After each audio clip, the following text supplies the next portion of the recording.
Okay, second type of induction.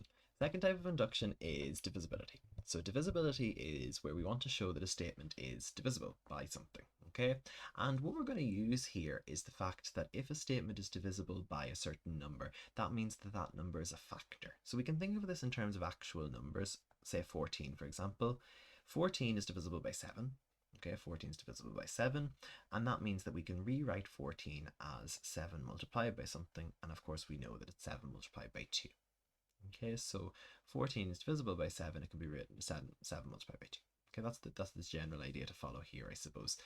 And the same thing goes with any number. So if it's divisible by m, it can be rewritten as m multiplied by a, where a is the other factor, the other kind of aspect of that, the other side of that. And we've looked at this idea before of kind of your factor pairs and things like that, and they multiply to give me the overall answer there.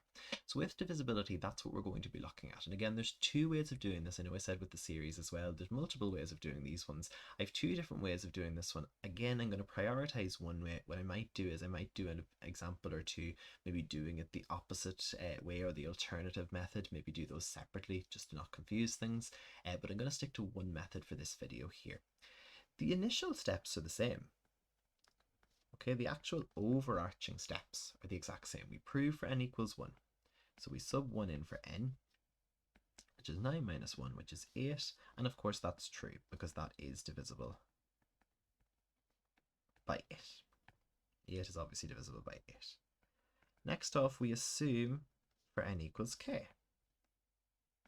So 9 to the power of k minus 1, and we're saying that that's divisible by 8, and the way I'm going to represent that is I'm going to write it as 8a. That's just a way of me writing it's divisible by 8. What I mean is that this expression here could be rewritten as 8 multiplied by something. If you divided it by 8, I would have another aspect to that, I suppose, another nice factor for it there. Okay, so that's the first thing I suppose that I would say there is that I can rewrite it as 9 to the power of k minus 1 equals 8a. What I'm going to do here as well to set myself up for the next step is I'm just going to rewrite that as 9 to the power of k equals to something, and I'm going to say equals to 8a plus 1.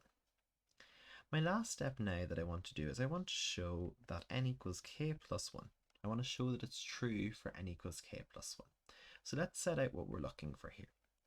We're going to be subbing k plus 1 in for the power. Now, I've said, I suppose in the last video I said there's different tricks for the different types of induction, and the trick that we come up with here for divisibility is we look at the powers. And looking at the powers here, what I want to do is I want to try and match up the powers to the powers that I had in my assumption. I want to try and match those powers, because if I match them, I might be able to do some sort of manipulation or substitution or make use of the assumption that I had. So at the minute I haven't matched the power, but I could rewrite this as 9 multiplied by 9 to the power of k. And now that I've done that, we can see, well, that matches up exactly with what I have up here. But I know that 9 to the power of k is the same as this 8a plus 1. So surely, in place of that, I could sub in 8a plus 1. Okay, and that's absolutely fine. Let's multiply that out now. So I'm getting 72a plus 9 minus 1. So 72a plus 8. And I could factor out 8 there as a way of me once again showing that this is divisible by 8. So therefore this is true and divisible by 8. Because I was able to rewrite it as 8 times some expression. Okay, I was able to rewrite it as 8 multiplied by some expression there. So lastly, we just finish off with the same, I suppose, closing statement as we had before. So it's true for n equals 1, if true for n equals k,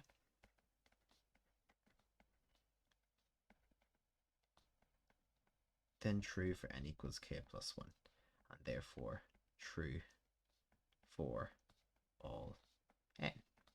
Okay, the divisibility ones sometimes can seem a little bit shorter because they're just that little bit more of a substitution from our assumption back into the question. And I suppose as much as I say a different trick here, it boils down to quite a similar trick as we had with the series when we take our answer from our assumption and we try and substitute or kind of force that into the next case to show that it's kind of, I suppose, building upon it, I suppose, consecutive or in that sort of way.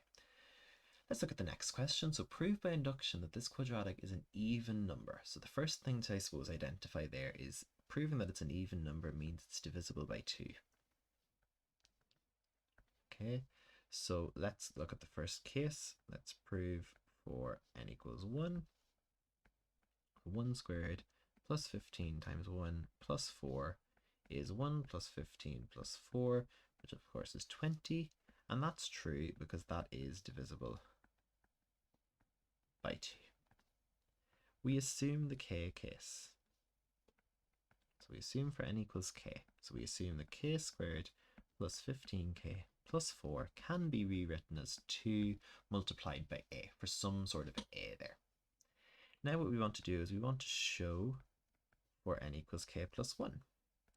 So let me fill in k plus 1 squared plus 15 times k plus 1 plus 4.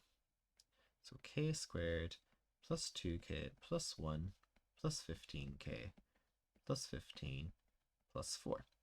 Now what I can kind of see here before I simplify anything anymore, because remember we're always trying to use that assumption that we made, is I can see there's a k squared, I can see there's a 15k, and I can see there's a 4. And immediately that jumps out to me as kind of lining up with what I had in my assumption. So I'm just going to bring those together and bring everything else together. Okay, and I'm going to make that switch.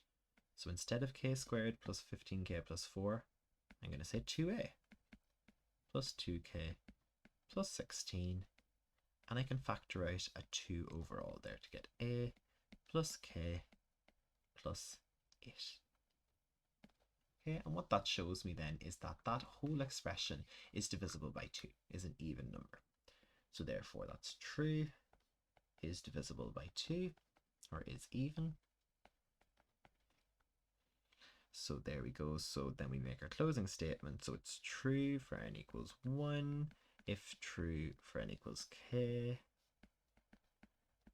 then true for n equals k then true for n equals k plus 1, and therefore true for all n. Therefore true for all n.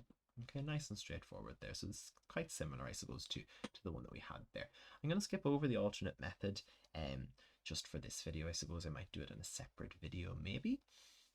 So the overarching steps are going to be the same for all 3 types of induction, and with each there's maybe just a slight little twist or a slight little trick that we can use. So with this divisibility one here, I suppose the first trick we have is this idea of rewriting it as equal to, say, 8a here to show that it's divisible by 8. That's the first trick that we have. The second part of that then, or the second aspect of that then, is taking that expression and substituting it into the next term. Okay, so when we're trying to prove k plus 1, matching those powers to the assumption one so that we're able to then manipulate the next term in the expression there. And that's going to help us then with proving overall, with being able to prove that, okay, overall this expression now is, yes, divisible by 8. And then just making sure to include that closing statement there. So as I said with the last one, we'll maybe do the exam questions in a separate video, and I might do a separate video then as well, just quickly looking at maybe what's the alternative method, what's the other way that you can approach these questions. It's only slightly different.